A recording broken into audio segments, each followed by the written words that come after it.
Les croyants que le Saint-Esprit forme et enseigne en vue de ce revêtement de puissance doivent continuer à servir le Seigneur, là où ils se trouvent déjà. Ils doivent continuer à travailler fidèlement selon le degré de lumière qu'ils ont atteint et faire usage de toute la mesure de grâce qui leur a été donnée.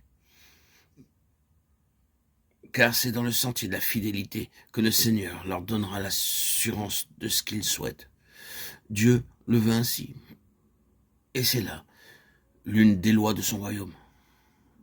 Les siens doivent mettre en valeur ce qu'il a déjà donné, avant qu'il donne davantage. Le croyant doit donner la preuve de son obéissance à Dieu, en tout ce qu'il a et tout ce qu'il sait déjà, là où il se trouve. Ceci est impératif, il s'exercera à lire ce qui se passe en son esprit, à prendre garde aux indications de l'esprit. Il veillera aussi à exercer son intelligence et son jugement tout en comptant sur l'Esprit de Dieu pour illuminer l'une et l'autre faculté. Enfin, par l'étude de la parole de Dieu, il apprendra à connaître toujours plus la pensée du Seigneur. Nous croyons bon de rappeler ici qu'il ne faut pas obéir aux voies extérieures ou apparemment intérieures, qu'il ne faut pas situer Dieu en soi ou autour de soi, qu'il ne faut pas prier Dieu comme s'il habitait dans l'homme ou autour de lui dans l'atmosphère, mais s'adresser à Dieu, au ciel. De nos jours, le baptême du Saint-Esprit confère-t-il encore le don des langues? Certaines personnes répondent oui, mais les vérités que nous exposons démontrent qu'aussi longtemps que l'Église de Christ ne sera pas mieux au fait des contrefaçons des esprits du mal, tant qu'elle ne connaîtra pas mieux les lois qui permettent leur intervention et ne saurait accepter en toute sécurité les témoignages à cet effet. Nous ne nous étendrons pas sur ce sujet.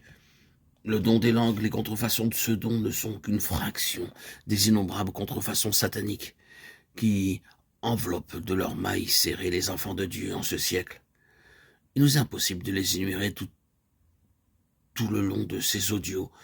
Ceux qui ne se laissent pas séduire sur un point peut se laisser induire en erreur sur tel ou tel autre. Comprendre Dieu et sa façon d'agir en l'homme, connaître les lois qu'il a établies et qu'il respecte, met en lumière la différence qu'il y a entre ce qui vient de lui et ce qui procède de Satan, et rend les croyants spirituels capables de discerner les contrefaçons sataniques modernes. Le réveil est produit par un courant d'esprit divin qui s'épanche ici-bas au moyen de l'esprit humain, en s'ouvrant un passage au travers de l'esprit de l'homme. Et le baptême est cette effusion de l'esprit de Dieu qui remplit l'esprit humain, brise ses chaînes, détruit les obstacles, supprime tout ce qui le déprime, l'oppresse et l'enchaîne, tout ce qui diminue sa capacité de récepteur et transmetteur du Saint-Esprit. Ces obstacles que brise le courant de l'esprit, ils peuvent se reformer à nouveau à cause des séductions de l'adversaire. Ils peuvent emprisonner à nouveau l'esprit, et ceci paralyse toute l'activité pour le Seigneur. En publiant ces audios, nous avons justement vu la suppression des obstacles qui enchaînent la puissance de réveil en un grand nombre d'enfants de Dieu, afin que ces entraves étant brisées, la puissance jaillisse et s'épanche à nouveau pour l'édification, la préparation de l'Église de Christ. Alors l'Église atteindra sa stature parfaite. Elle deviendra puissante et aura la victoire sur les légions des ténèbres qui s'opposent à sa marche en avant. Les armées de Satan ont réussi à arrêter le dernier réveil à cause de l'ignorance où se trouvaient les enfants de Dieu. Mais elles peuvent être vaincues et mises en déroute par la connaissance de la vérité et la prière d'offensive.